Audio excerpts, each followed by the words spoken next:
Hello and welcome to Electric Moments.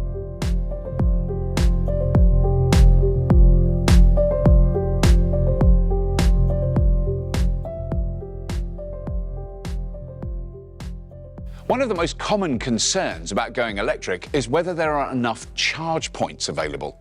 In fact, not only does the UK have one of the most widespread charging networks, but drivers often find plugging in can be more convenient than topping up with fuel. There are 8,300 fuel forecourts in the UK, according to the Petrol Retailers Association, which compares to 19,000 charging locations listed on ZapMap. You're probably closer to a public charge point than you are to a fuel pump. And it could be even more convenient than that. An electric vehicle can be charged wherever there's a 3-pin plug, and most charging takes place at home. There are plenty of places to top up, including your own garage and driveway.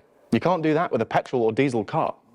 Of course, we also recognise that this is a change of habit, and one which brings a lot of unfamiliar terms. So before we get started, here are two very important units to get your head around when you're looking for a place to charge. A kilowatt hour is a unit of energy. Think of it like a litre of fuel. It's what you pay for at home and on the road, and it will tell you how much a charge costs. But a kilowatt is a unit of power. The higher the kilowatt rating on a charge point, the faster it'll add range. Although this depends on what the car can take. Those two figures will help you make sense of the different charging networks available.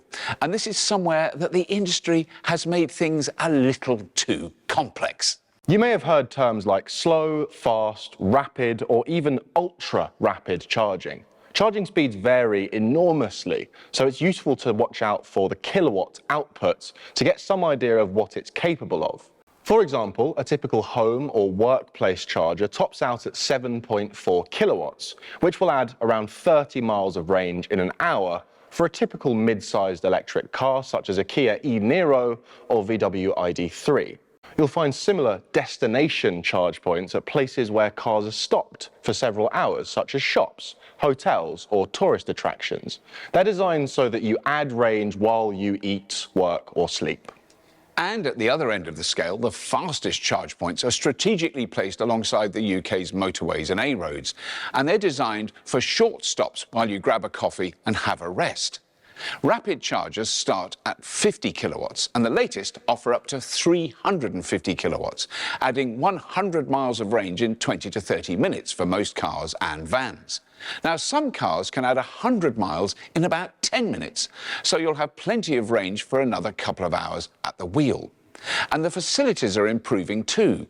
GridServe are building impressive new charging forecourts with amenities for drivers. Besides the growth of the UK's now widespread charging network, one of the biggest changes in recent years is how easy it's become to access them. If you're concerned about compatibility and having to register for lots of different accounts, then you may be surprised by how simple things are nowadays. Most new electric cars and plug-in hybrids use the same connector for slower AC charging, which is what you'll use at home, work, or at destination charge points.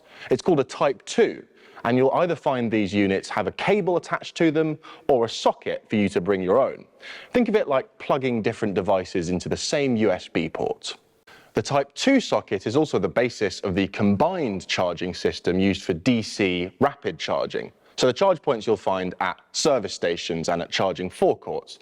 The cables are much thicker and always attached to the charge point, and they have 2 extra pins for high power charging. On the car, they'll be covered by a plastic cap. Almost all new electric cars use the same connector, so compatibility issues are rare. Now, if you're worried about making sense of this, there's help available. ZapMap can help you find your nearest charge point, filter them by charging speeds and connectors, and check to see what they cost and whether they're working. And to add a little more reassurance, as with previous episodes in the Electric Moments series, we spoke to someone who's living with an EV and out there using the charging network on a daily basis.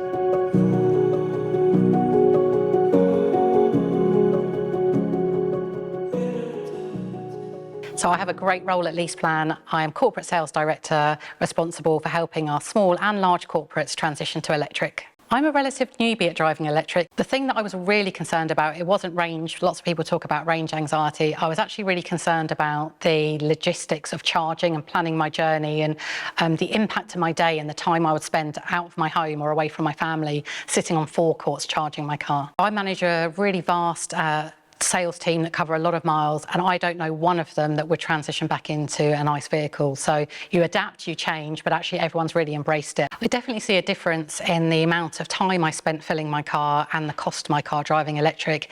And actually, on reflection, I used to stop more often to put petrol in my car than I do having to put electricity in my car. It might have something to do with the way I drive them. But I think it does really help you focus your driving as well. Your driving behaviour changes when you're watching that battery decrease. So that also gives you more miles for your buck, really. Charging networks, I've learned that I do definitely have favourites. So there are sites that I prefer to other sites. So I've always been an Instavolt fan, and that's nothing to do with them being located next to McDonald's. Nothing to do with that at all. And I've recently discovered Shell recharges, and I really like, they're really fast. 175 kilowatt charging really gets me on the road quickly. When I first made the move to electric, lots of my colleagues and my friends suggested lots of apps, and I did the thing where I downloaded all of those apps and I had them all. And I actually really controversially found that quite stressful. So I've offloaded a lot of apps, and actually I might keep some ZapMap or some occasional apps, but really I let the car do a lot of the work for me. So I plug in my destination, it tells me where and when I need to fill up, and I rely on the car much more than I do on apps now. So I was really worried about charging on the public network for the first time, but actually what I've learned is they're a really nice group of people. It's a community. You're a bunch of people in the same area or trying to do the same thing, trying to get home or get to your destination. So if there's anything you're worried about or you don't know how to do it, there's always a friendly face or someone to help you and show you how to do it, and I've been really reassured by that. So the best thing about going electric is the technology you get to adopt. I've been astounded by how the technology's improved and how it makes my life and my journeys easier. So what I wish I'd known in advance, how easy it would be to adapt. I thought it would be a really big shift and a really big mind shift and behaviour changes, but actually I adapted really, really quickly, and I wish I'd known that sooner. So my friends and family love coming to have a look at the Polestar. They love to look at the technology. It's really innovative. Lots of people comment on how quiet it is, and it's amazing. Some people say, oh, I couldn't live with that, but actually you adjust to it so quickly.